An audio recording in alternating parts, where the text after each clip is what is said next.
여러분 안녕하십니까? 외교정책론 6주차 강의를 시작하도록 하겠습니다. 우리가 이번 주부터 사실은 이렇게 대면 수업이 실시되려고 했었는데 또 여러분 아시다시피 무기한 대면 수업이 연정되었습니다. 별도의 또 공고가 있기 전까지 연장됐는데 제 생각에는 조만간 대면 수업이 허용되지 않을까 싶은 생각입니다. 아직 결정은 안 났지만 그래서 마냥 대면 수업을 연기할 수도 없고 그렇다고 해서 학교에서 공식적으로 허락하지 않는 수업을 또 전체가 모여서 하는 것도 또 어렵고 해서 지지난주에 조장들만 함께 모여서 여러분들 캡스톤 디자인 진행하는데 애로사항이 없는지, 또 여러분이 맡은 국가들 섭외하고 또 진행하는데 어떤 애로사항이 없는지, 또 건의사항이라든가 기타 이제 이야기들을 나눴습니다. 다행히 큰 문제들은 없었고, 다만 대면 수업이 연기 자꾸 됨으로써 일정이 계획한 것과 자꾸 차질이 있는 그런 것들이었는데 그런 것들은 또 미루어지면 미루어지는 대로 천천히 또 학교 가이드라인에 따르면 되니까 여러분 뭐 큰 염려를 하지 마시고 우리가 좀 너무 조급하지 않은 마음으로 이렇게 진행하면 되겠다 싶습니다. 그래서 물론 여러분 조별 모임도 가급적이면 최소화하고 우리 카카오톡이나 기타 SNS 또 온라인상에서 서로 모임을 갖고 모일 때에도 지지난주 우리 조장 모임을 할 때도 야외에서 띄엄띄엄 앉아서 우리 인문대 앞 벤치에서 정신점 옆에서 가졌는데 여러분도 가급적이면 그렇게 관리를 잘 해주셔서 협조해 주시면 고맙겠습니다. 그래서 그런 과정에서 질문사항이나 애로사항이나 여러가지 문제점들이 있으면 같이 함께 의논할 수 있도록 여러분 고민하지 마시고 저에게 연락을 하시고 조장을 통해서 또 여러가지 방법으로 수단으로 우리가 문제 해결해 갈 수 있도록 그렇게 진행하면 큰 문제는 없을 것 같아요. 다만 캡스톤 디자인으로서 공식적으로 학교에서 지원하는 재정적인 그런 것들을 최대한 우리가 잘 활용해서 할 수 있도록 여러분 꼼꼼하게 빠짐없이 체크해 주시기를 바랍니다. 이번 시간에는 그래서 지난 시간에 하였던 다음 볼까요? 큰 변동사항은 없죠. 그죠? 1조 여전히 독일이고 2조는 러시아, 3조 일본, 4조 미국을 하기로 했는데 잘 진행 또 우리가 기본적으로 포함해야 될 내용들 서로 준비하시면서 진행하면 될 것 같습니다. 이 책을 우리가 참고로 지금 많이 해서 지금 정리해서 지난주도 그렇고 이번 주도 그렇고 여러분께 전달을 해주는 것들이 이 책인데 이게 좀 번역서다 보니까 여러 가지로 또 번역에 매끄럽지 못한 부분도 있고 오류가 있는 부분도 제가 저도 이 책을 보면서 발견을 하는데 그래서 제가 원본과 대조하면서 요약을 해서 여러분께 전달을 해드리고자 합니다. 먼저 대사와 영사를 어떻게 구별이 되는지 우리가 지난 시간에 좀 얘기를 했는데 이번에는 영사관, 그러니까 여러분들이 대부분 대사관은 서울에 어느 나라나 주재국의 서울에 수도에 위치하게 되죠. 그러나 총영사나 영사관들은 수도가 아니라도 복수로 대사관은 하나만 있는 거죠. 수도에. 그러나 영사나 영사관이나 총영사관들은 그 주재국의 대도시들의 어, 중요하다고 생각하는 도시들의 복수로 얼마든지 위치할 수가 있습니다.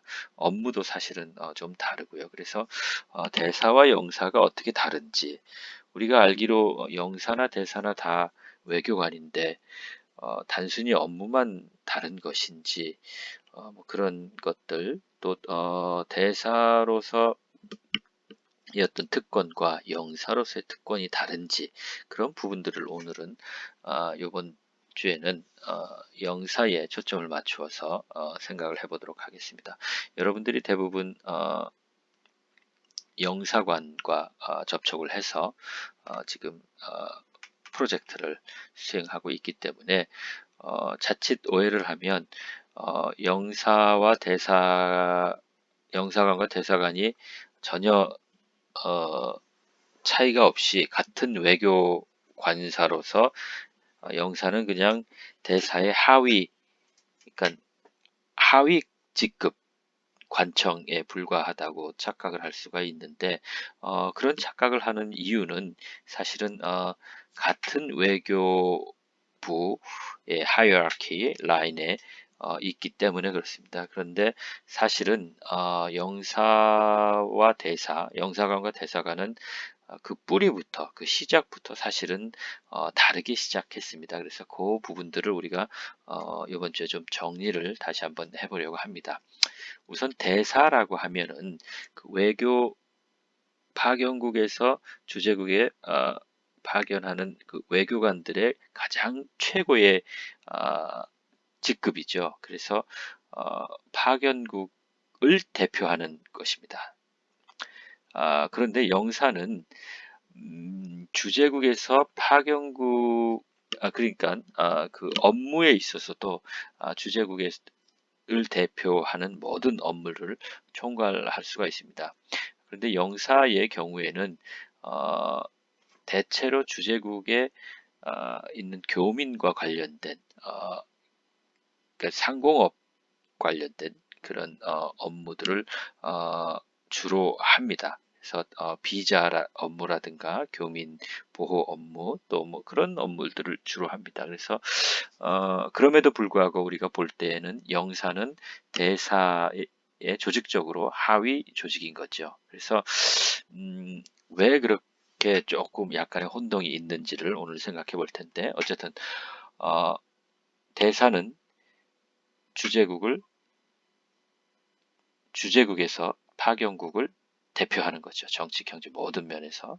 영사는 대표하는 것은 아니고 또 업무에 있어서도 교민에 초점을 맞춰준 업무를 하고 대사는 정치 외교에 초점을 맞춰준 업무를 합니다. 물론 현대 외교 시스템에서는 대사관에서 이 영사 업무를 다 총괄합니다.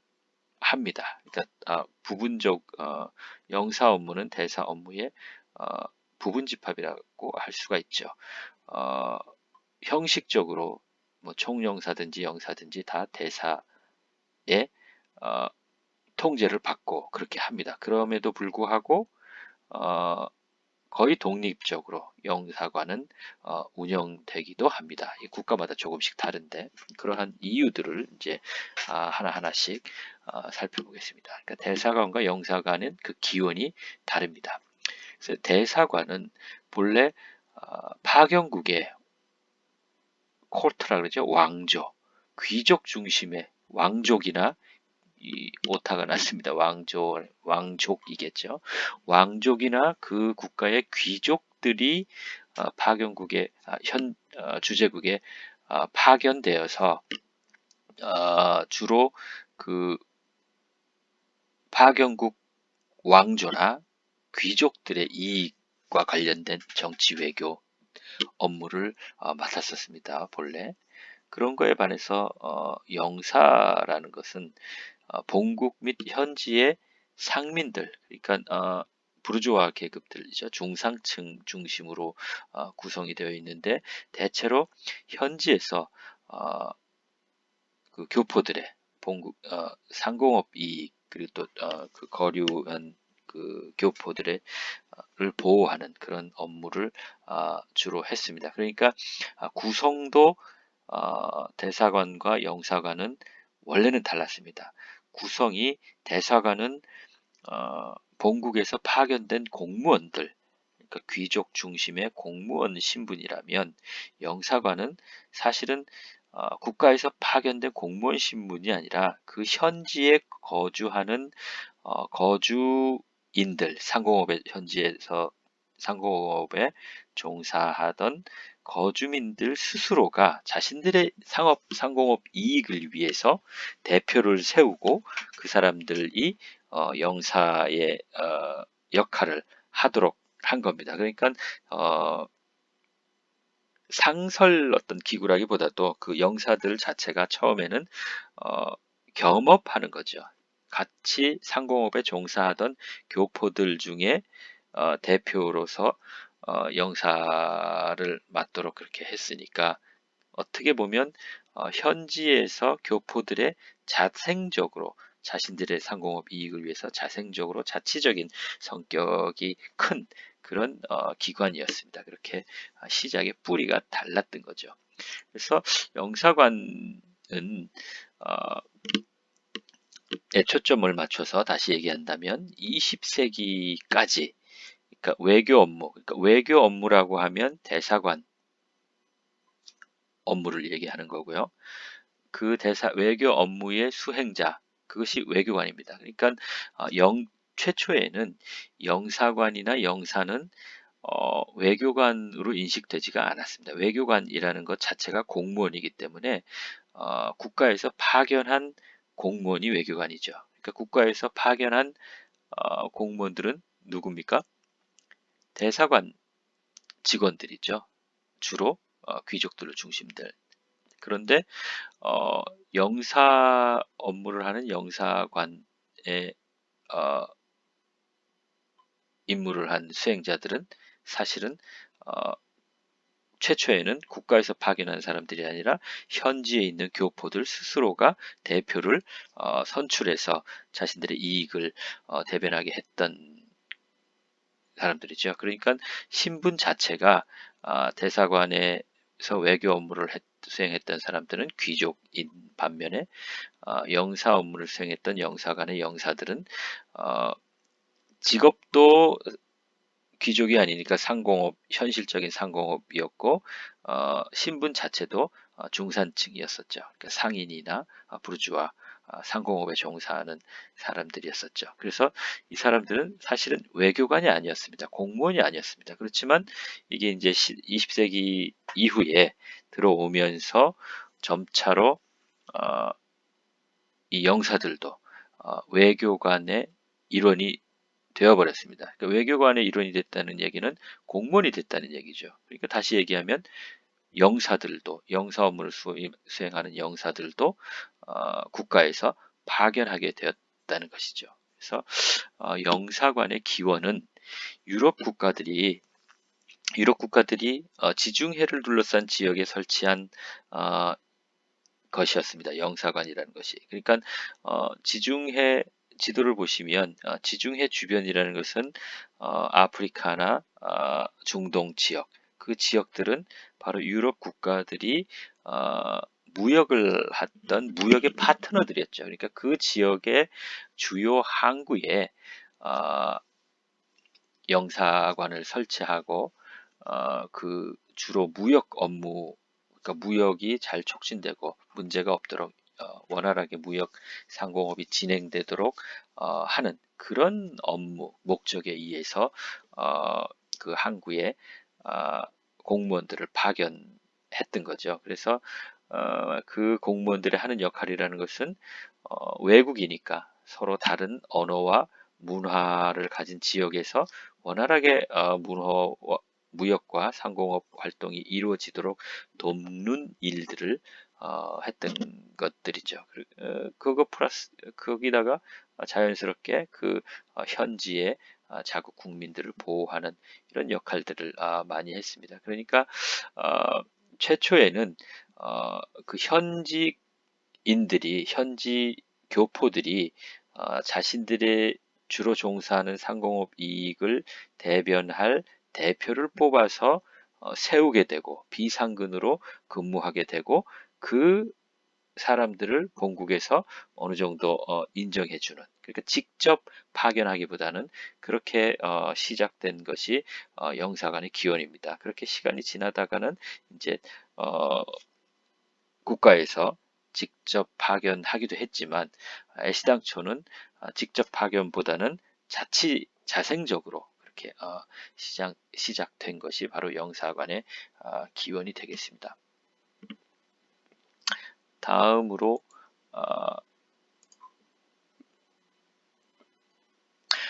그래서 우리가 이 서양 외교 시스템이기 때문에 뭐 대사관이나 영사관 이런 것들은, 그래서 영국의 예를 보면 17세기 중반에 이르러서 현지 거류민의 자치적 성격이 강한 이런 영사에 대해서, 그렇죠? 그렇게 얘기했죠.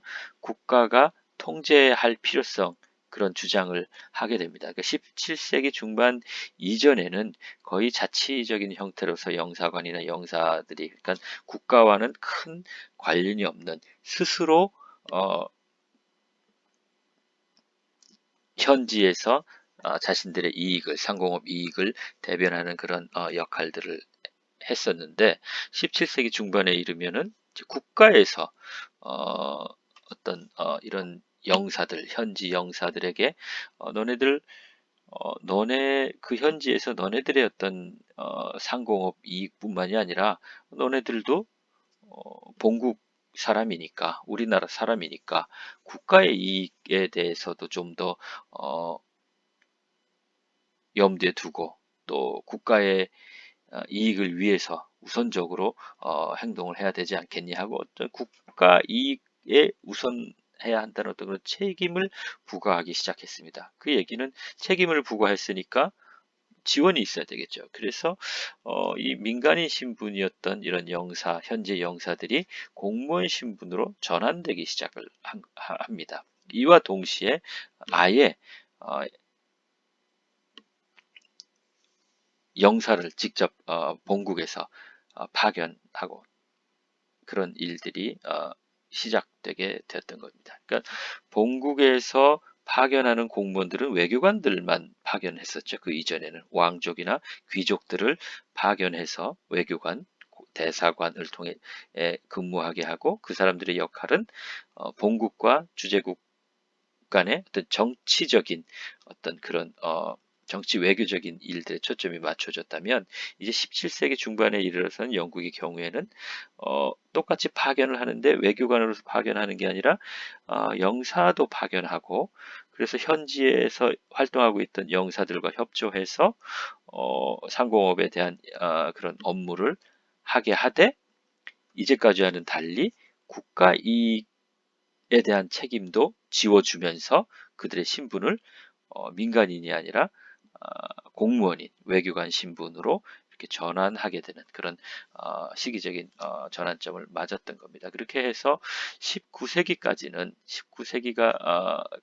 영사 업무하고 외교 업무가 서로 무관하다는 인식이 컸었는데, 다시 말씀드리면 그렇죠. 뿌리가 달랐었기 때문에 앞서서 말씀드렸던 것처럼, 그래서 외교관이라는 것은, 그러니까 대사관에 근무하는 외교관들은, 대사를 비롯한 공사나 이런 외교관들은 그 본국 궁중에, 그러니까 당시에 대부분의 유럽 국가들이 킹덤이었죠. 그러니까 궁중과 외교부에 속한 업무, 정치적인 업무를 했고, 또 그들이 자체가 귀족으로 구성되어 있기 때문에 세련된 외교 매너, 그리고 귀족으로서의 어떤 품위가 외교관의 아주 필수 교양으로 요구되었고, 또 그런 시대였었습니다. 그래서 당연히 귀족과 공중의 이익에 근거한 정치 외교적인 일들이 주요 업무였죠, 외교관들은. 그 외교관들은 어떤 그 현지 교민들의 뭐 상공업이나 뭐 그 교포들의 이익을 대변하거나 이익을 위해서 하는 업무가 사실은 원래는 아니었던 거죠. 본국의 귀족들과 본국의 어, 궁중 그 코르트 왕조들의 이익에 초점이 맞춰진 업무를 했던 겁니다. 이에 반해서 영사들은 자생적으로 시작된 거라 그랬죠. 자치적으로. 그래서 주로 그 현지의 중산층, 부르주아들, 상공업에 종사하는 그런 사람들이었고, 그렇기 때문에 상업이나 무역에 종사하는 했었기 때문에 외교관들, 다시 얘기하면 귀족들과는 좀 태생적으로 계급이 다르죠. 그래서 귀족들만큼 품위를 유지할 수도 없었고, 그런 능력이 없었고, 또 그럴 의지도 없었고, 완전 그 다른 계급에 속한 사람들이었으니까요.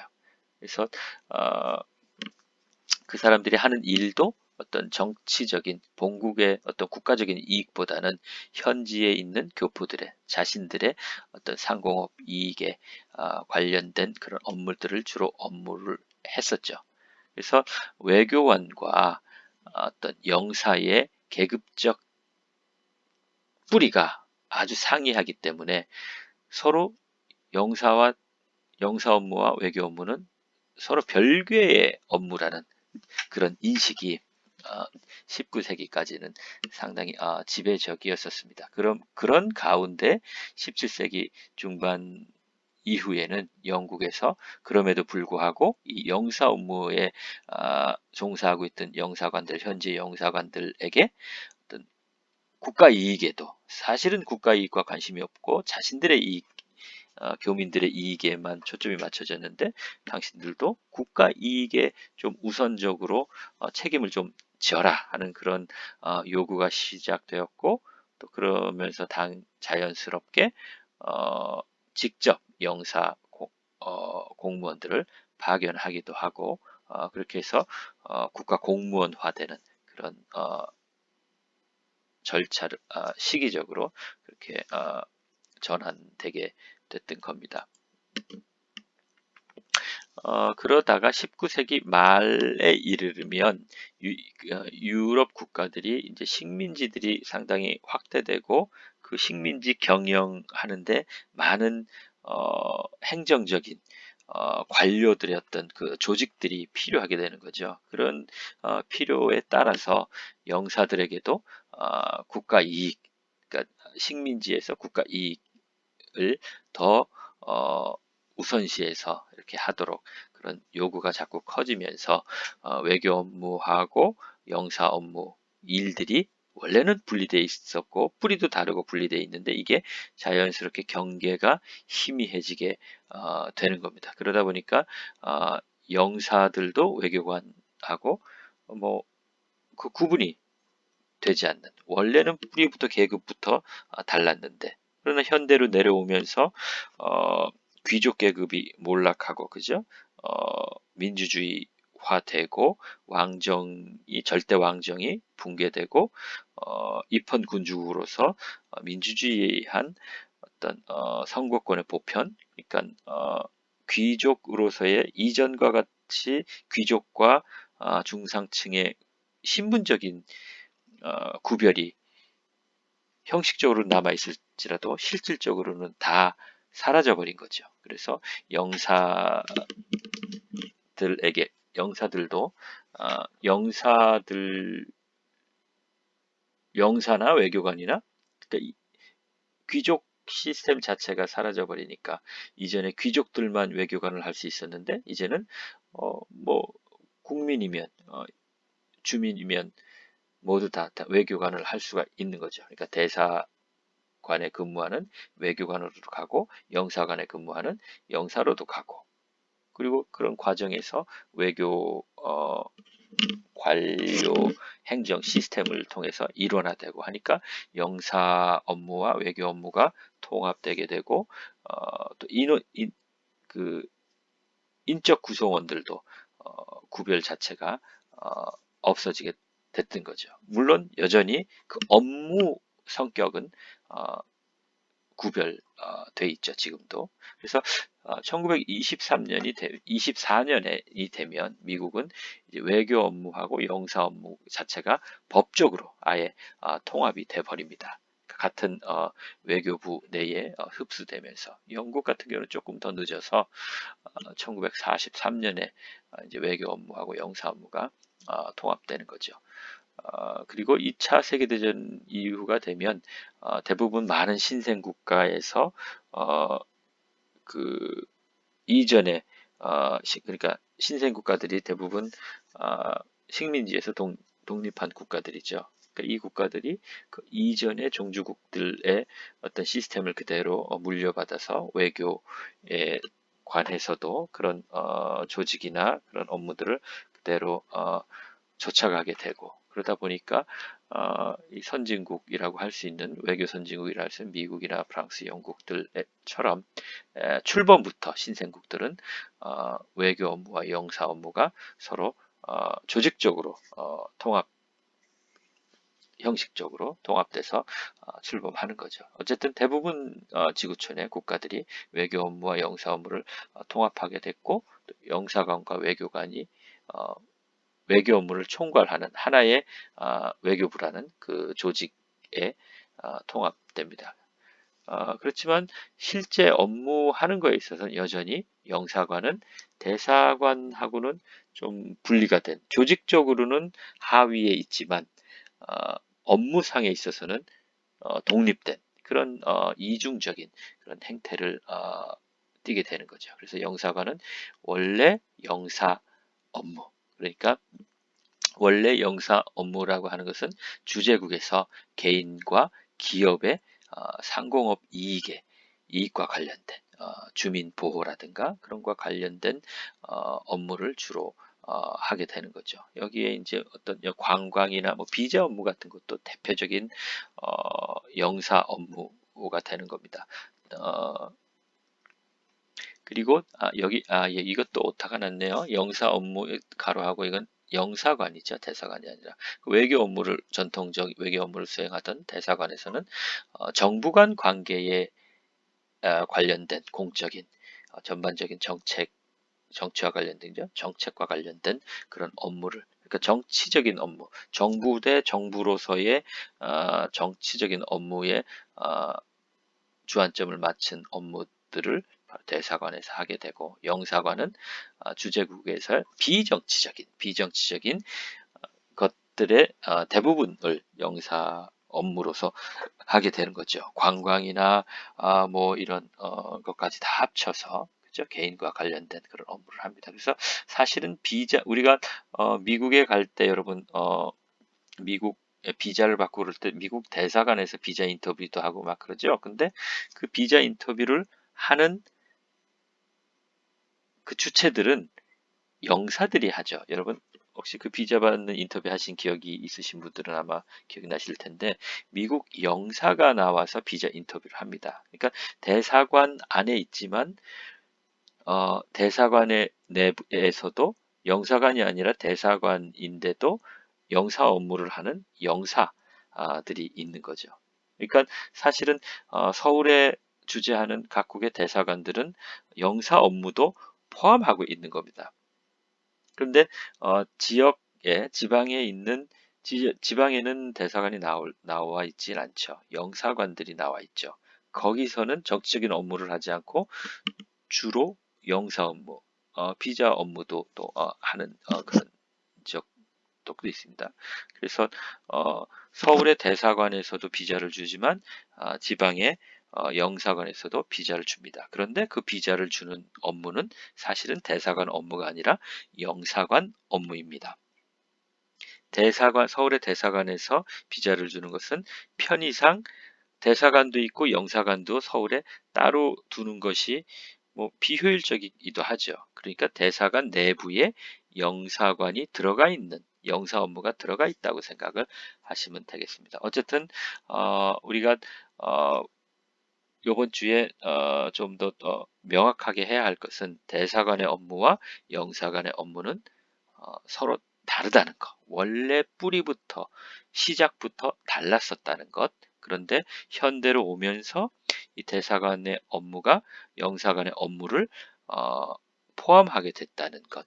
인적 구성에 있어서도 대사관에 근무하는 외교관들과 영사관에 근무하는 영사들은 인적 구성에 있어서도 귀족과 중산층이라는 또 국가에서 파견한 공무원과 현지에서 자치적으로 형성된 자치기구와 같은 그런 것으로서 완전히 별개의 것이었지만 현대로 내려오면서 이것이 조직적으로도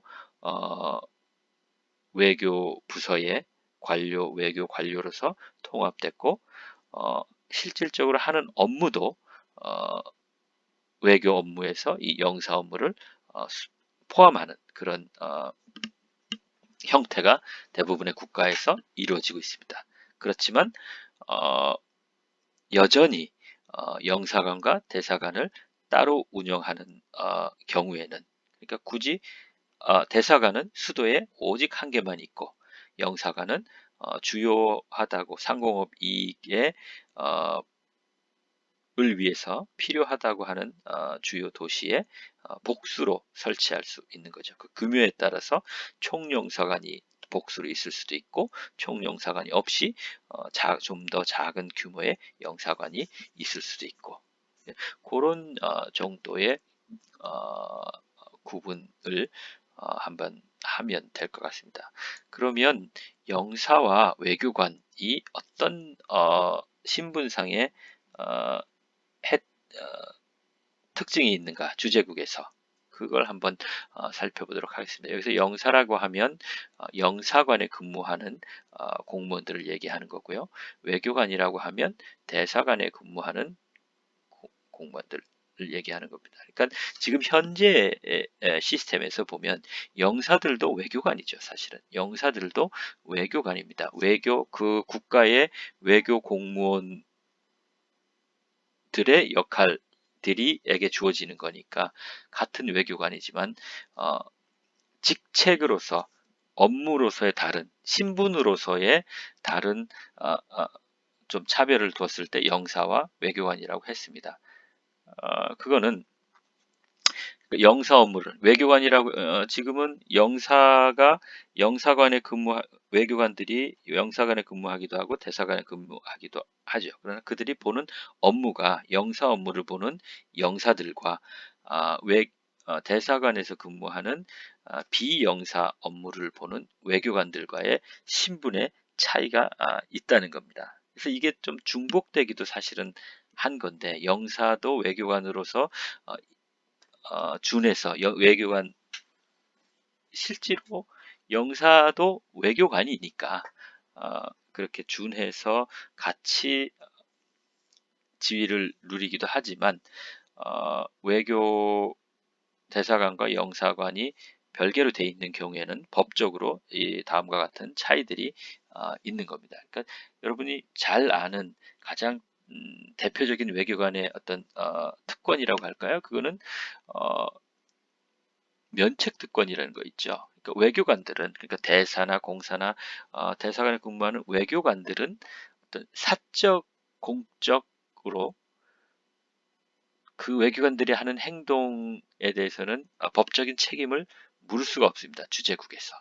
그러니까는 심지어는 범죄를 사적으로 저질렀다고 하더라도 주재국에서 어떻게 통제할 수 있는 것이 아니라 파견국에 의뢰를 하거나 파견국에 요청을 해서 재판을 하거나 뭐 어떤 그 범죄에 대한 책임을 주재국에서 지지 않는다는 거죠. 그러나 영사의 경우에는 공적인 행동에 대해서는 같은 외교관으로서 면책특권이 있지만 사적인 어떤 범죄 민법상의 어떤 그런 것들은 면책특권이 없습니다. 그러니까 좀 더 포괄적으로 대사, 공사, 외교관에 근무하는 외교들은 영사들보다 외교관들이 훨씬 더 물론 큰 범주에서는 영사도 외교관입니다. 지금은 특히 현대에 있어서는 영사관이나 대사관이나 이렇게 순환 근무를 하죠. 그래서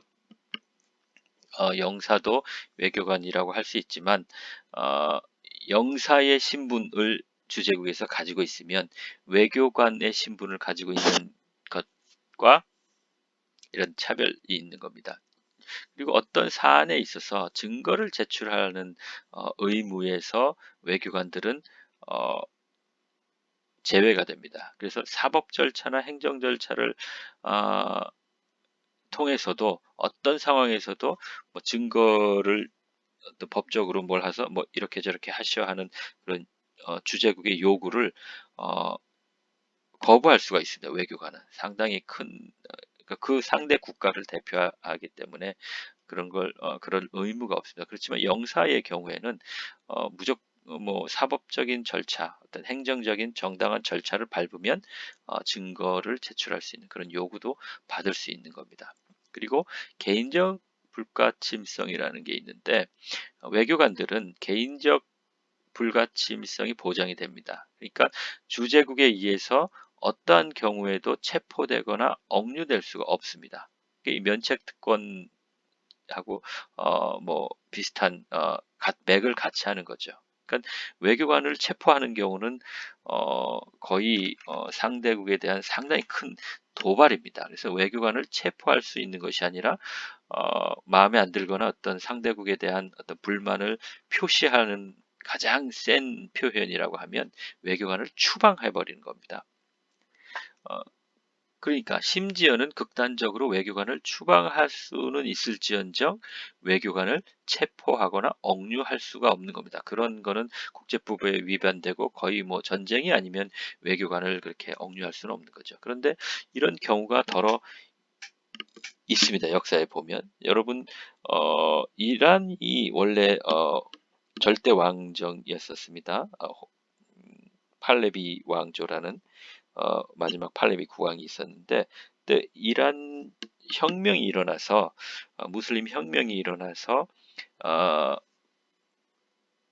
왕조가 없어지고 이제 공화국이 됐죠. 지금 현대 이란이 됐는데 그때 혁명이 일어났을 때 그 혁명 주체가 미국 대사관을 점령을 해버렸습니다. 그래서 미국 대사관에 근무하는 외교관들을 한번 찾아보십시오.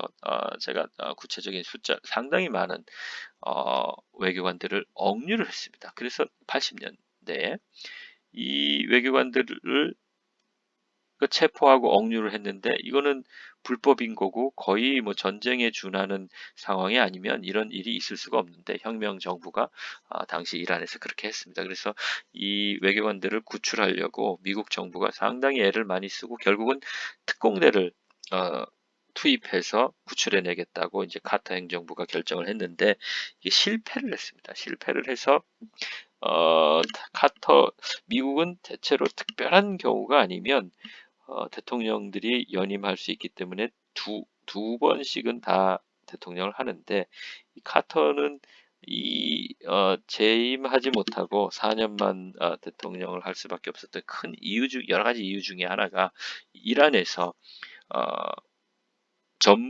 미국 역사상 처음 있었던 일이죠. 이렇게 대량으로 외교관이 해외에 억류됐고 또 그것을 구출하려고 미국이 정예 특수부대를 파견을 했는데 그게 실패로 끝나고 그러니까 미국 국가적인 위신도 상당히 추락했었고 상당히 큰 국제적인 이슈가 됐었던 일이 있었는데 그게 바로 외교관들은 어떤 경우에도 체포되거나 억류될 수가 없습니다. 그런데 영사의 경우는 물론 기본적으로 체포되거나 억류될 수 없지만 어떤 심각한 범죄와 연루돼 있다고 판단이 되면 재판이 있을 때까지 주재국에 의해서 체포되거나 억류될 수도 있습니다. 법적으로 그렇다는 거죠. 그러나 이런 경우도 사실은 흔하지는 않습니다. 영사들도 외교관에 준해서 대개는 처벌을 받기 때문에 대접을 받기 때문에요. 그리고 공관에 대한 불가치성이 있는데 외교관의 근무청사, 그건 대사관이죠. 또 대사의 집, 대사관저도 마찬가지고요. 대사관이나 대사관저는 치외법권 지역입니다. 치외법권 지역이라는 것은 그 주재국 영토 내에 있지만 주재국 영토가 아닌 것처럼 파견국의 영토인 것처럼 인정되는 겁니다. 그러니까 법에 적용이 안 된다는 거죠. 그러니까 미국 대사관이 서울에 있으면 그 대사관 안 내부 담장 너머는 한국의 법이 미치지 않는 겁니다. 그러니까 법적으로는 한국이 아니라 미국이라는 겁니다. 그리고 그 대사가 거주하는 대사관저도 한국이 아니라 미국이라는 겁니다. 그래서 어떠한 경우에라도 이 대사관이나 대사관저는 들어갈 수가 없습니다. 허락 없이는 그 주재국 공권력이. 그래서 우리가 종종 우리가 뉴스를 통해서 탈북하는 탈북민들이 중국에서 중국 대사관으로 들어가지는 않겠죠. 중국은 공식적으로 탈북자들을 북한으로 송환을 하니까 미국이나 어떤 서방의 대사관으로 담을 넘어가서 들어갑니다. 여러분 그런 뉴스를 본 기억이 있으신 분도 있을 텐데 한번 유튜브나 인터넷 검색을 하시면 그런 것들이 있습니다. 탈북자들이 외국 대사관으로 넘어갑니다. 그러면 대사관으로 넘어가면 담을 넘으면 거기는 중국이 아니라 그 대사관 영토가 되는 겁니다. 그래서 어떤 경우라도 그 대사관에서 대사가 허락을 하지 않는 한 중국 공권력이 들어가서 그 탈북한 북한 주민을 체포해서 북송할 수가 없게 되는 거죠. 그런 경우. 여러분 또 미스터 선샤인 드라마를 봤을 때 이병헌이 일본에서 그 여배우 이름 제가 잊어버렸는데 일본 낭인들에게 야쿠자들에게 쫓길 때 어떻게 했습니까? 미국 대사관으로 들어갔죠. 일본이 미국 대사관 내는 일본이지만 일본이 아니라 미국으로 간주되기 때문에 그렇죠. 그런데 영사가 근무하는 청사, 그러니까 영사관이나 영사관저도 마찬가지. 여기는 치외법권 지역이 아닙니다. 치외법권 지역이라고 하지만 어떤 특수한 경우에는 그러니까 화재가 났거나 재난이 발생했을 때 어떤 보호해야 될 필요가 있다고 생각할 때는 영사관의 수장의 허락이 없어도 주재국 당국이 청사에 진입을 할 수가 있습니다. 그러니까 영사관에 불이 났다. 그러면 이거는 불 꺼주세요 하고 119에 신고를 영사가 하지 않더라도 소방관이 들어가서 불을 끌 수가 있는 겁니다. 법적으로는. 그런데 대사관에 불이 났다 하면 대사가 들어와서 불을 꺼주십시오 하기 전에는 불이 났어도 불 끌어도 못 들어간다는 거죠. 재난 시에도. 중요한 차이인 거죠. 그리고 또 이제 마지막으로 이제 외교 행랑이라는 게 있는데 아무래도 여러분 대사관에서 외교관들의 주요 업무 중에 하나가 뭐라 그랬죠? 보고하는 거잖아요. 그게 이제 정보 수집이든지 뭐 여러 가지 형태의 보고가 있을 텐데 그것들을 이제 본국에 전달하고 또 본국에서 그 주재국에게 또 전달하는 물품들이 있을 거죠.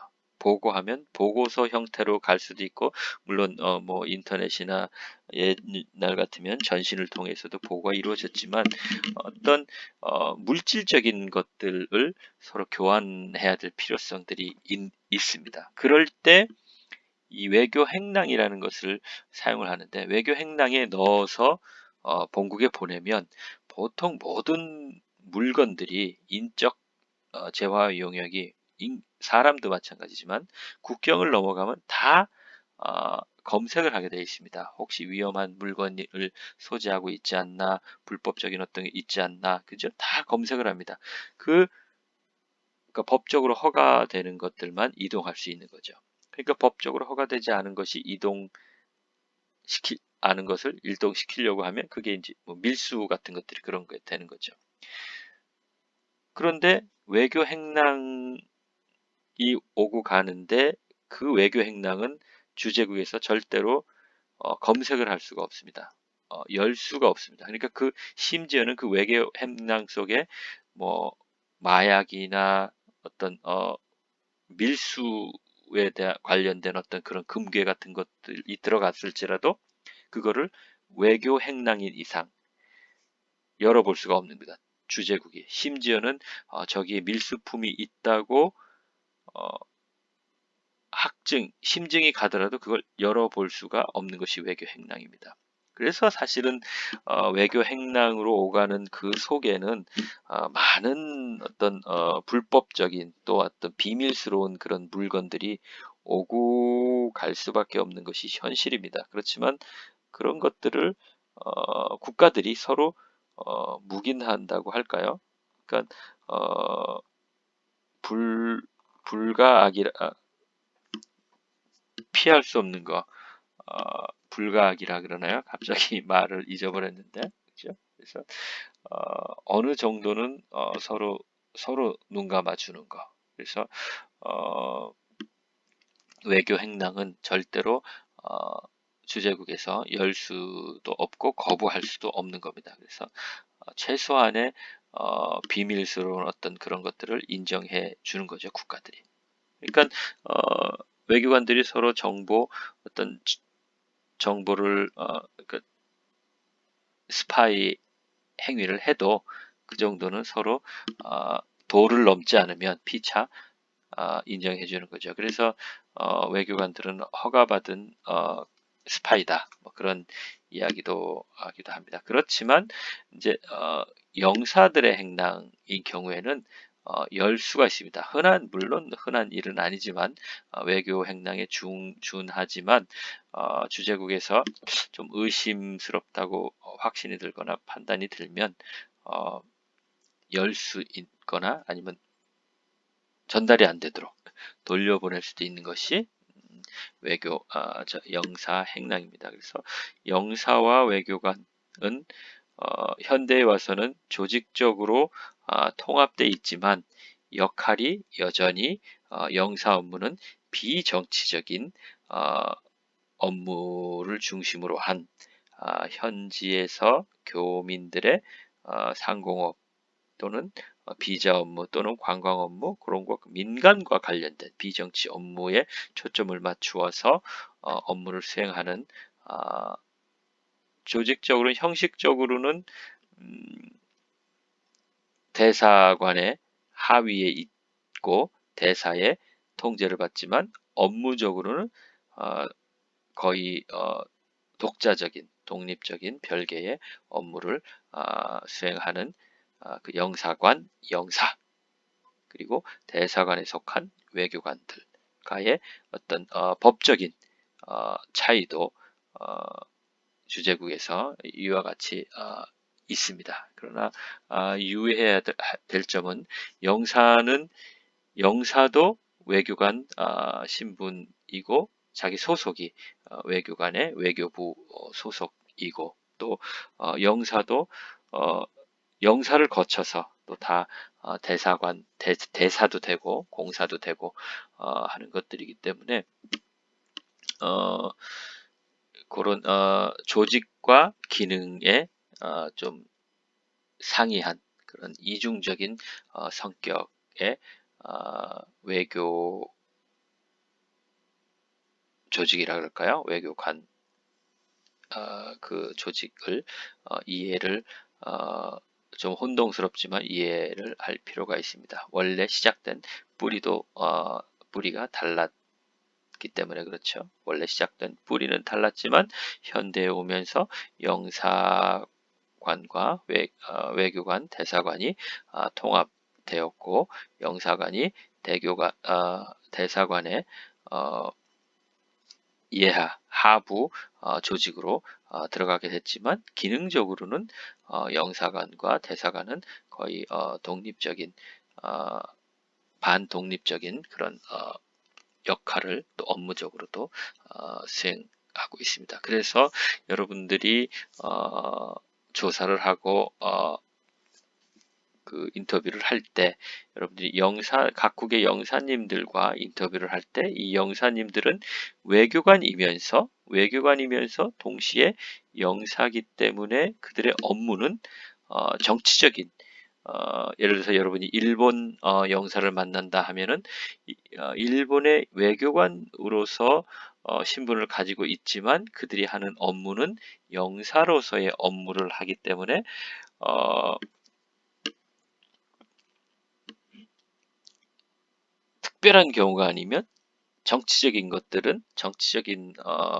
성향이 농후한 것들은 아마 언급을 크게 안 하려고 할 수도 있습니다. 그런 것들을 이해를 하시면 될 것 같습니다. 아니면 여러분들이 인터뷰할 때 인터뷰 질문 중에 영사님들과 어, 다른 외교관들과 어떤 차이가 신분상이라든가 어떤 업무상의 차이가 어느 정도인지 그런 질문들도 한번 해볼 만한 것 같아요. 이런 것들은 국가마다 조금 정도의 차이가 있을 수 있거든요. 그래서 어, 그런 문제들, 어떤 질문들을 하는 것이 좋겠는가 하는 것들도 조 내에서도 한번 상의를 해보시고 그런 것들을 같이 논의해서 인터뷰 날짜가 정해지고 또 그런 스케줄이 구체적으로 정해진다면 구체적인 질문 내용과 질문에 대해서도 한번 같이 토의해보고 그런 시간을 가지면 참 좋겠습니다. 아마 이 코로나 때문에 대면 수업이 자꾸 지체되고 있지만 아마 한 5월 달쯤에는 대면 수업을 할 수 있지 않겠는가 그런 생각을 해보고요. 어쨌든 조금 더 지켜보도록 하겠습니다. 그러면 오늘은 이번 주는 요 정도 하고 또 다음 주에도 조금씩 이 소개해드린 이 책 내용들을 한번 좀 정리하면서 여러분 인터뷰하면서 도움이 될 만한 그런 이야기들을 그렇게 하도록 하겠습니다. 여러분 그 도어 시스템에 그 과제란에 꼭 들어가셔서 과제에 매주 제가 드리고 있는데 그 과제에서 과제를 그 응답을 하셔야 됩니다. 뭐 잘 숙지했다. 동영상 강의 잘 봤다. 뭐 하는 내용들을 응답을 하셔야 그걸 통해서 그 출결을 확인하니까 여러분 꼭 빠지지 말고 그거는 그냥 클릭해서 뭐 잘 인식했다. 뭐 그런 정도만 해도 괜찮으니까 출결을 위해서 빠짐없이 꼭 해주시길 바랍니다. 여러분 수고하셨고요. 하여튼 건강 관리 잘 하시면서 여러분 조별로 서로 만나고 또 이제 회의를 아무래도 많이 할 텐데 뭐 가급적이면 회의할 때도 마스크를 끼고 온라인으로 회의할 수도 있지만 카톡을 통해서 회의할 수도 있지만 꼭 만나야 될 때는 충분히 거리를 두고 우리 지지난주에 조장들 저하고 만나서 이야기한 것처럼 그렇게 좀 예방 수칙을 좀 잘 지켜주셔서 빨리 코로나 사태가 종식되는데 이렇게 조금이라도 기여할 수 있었으면 기여해야 되겠죠. 그래야 우리가 빨리 서로 강의실에서 볼 수 있지 않을까 싶습니다. 여러분 고생하셨습니다. 그러면 이 정도 이번 주에는 하도록 하겠습니다. 예, 감사합니다.